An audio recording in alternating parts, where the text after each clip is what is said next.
So we have Nintendo's financial information for the first quarter for this fiscal year. So how did they do, and did they mention anything about Switch 2? Hey everyone, welcome back to the channel. First, let's take a look at their consolidated sales report. Now this compares Q1 from last year to the Q1 that just finished. Now you can see definitely that their net sales are down 46.5%. Now when you break that down, first you have the dedicated video game platform, and that's all video game related sales, that's down 46.4%. And then mobile and IP related income, that's down 53.8%. And then a smaller sliver here at the bottom is other. Now this is like merchandise sales, and that's actually up 42.8%.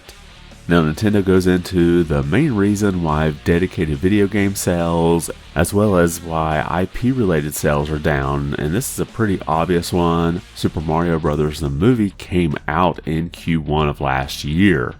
So they don't have any big selling movie that's going to raise some revenue, as well as any type of merchandise that was tied into that. So that's one of the main reasons why this sector of their consolidated sales report is down so much. And now let's take a look at some of the video game sales, and there's one main reason why this is down so much. And you can see the breakdown here of hardware and software sales. And again, this is just comparing this past Q1 with the Q1 from the previous year.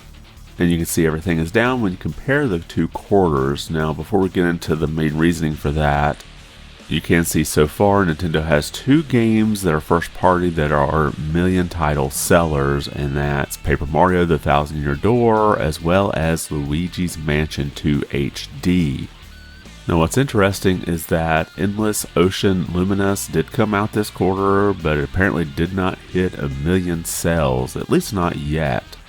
Now you can see here that Princess Peach Showtime did hit the mile mark of 1 million sales, actually has 1.3 million sales, but it was released in the previous fiscal year, so that's why it wasn't on that last slide.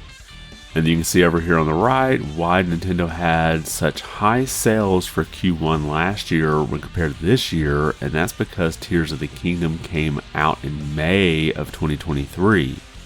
So you can see that green chunk on that graph there, and that was just Tears of the Kingdom sales. And if you follow the slope of the graph without that green chunk, it's about on par with what we would expect for this past fiscal quarter.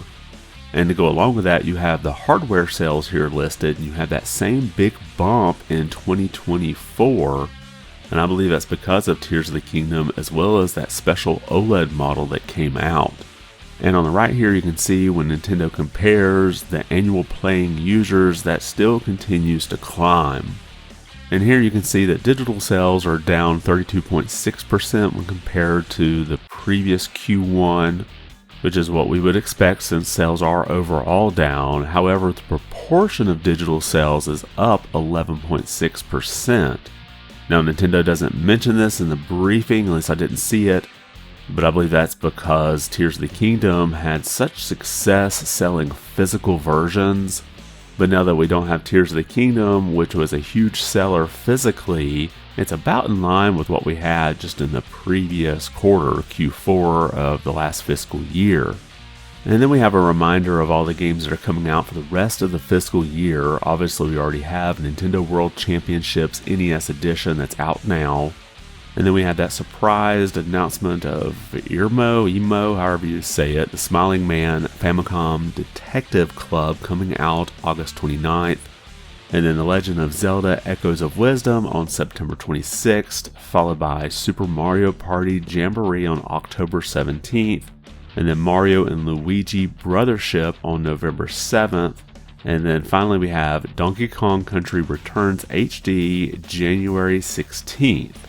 Of course, no mention of Metroid Prime 4 because that hasn't been given an official release date yet, just a window of 2025. And then we also have that special edition Nintendo Switch Lite Hyrule Edition coming out September 26th.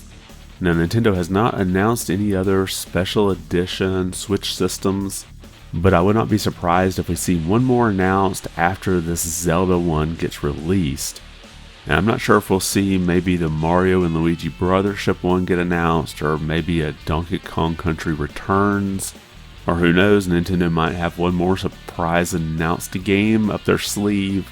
And then Nintendo dives into some of the ways they're trying to expand their IP. This falls under like the section where you have the Super Mario Brothers movie.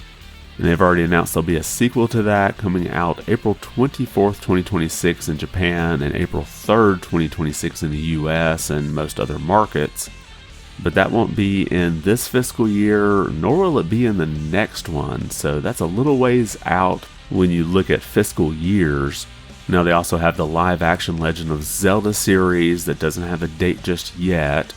And then they mentioned that Donkey Kong Country will open at Super Nintendo World at Universal Studios Japan in the second half of 2024.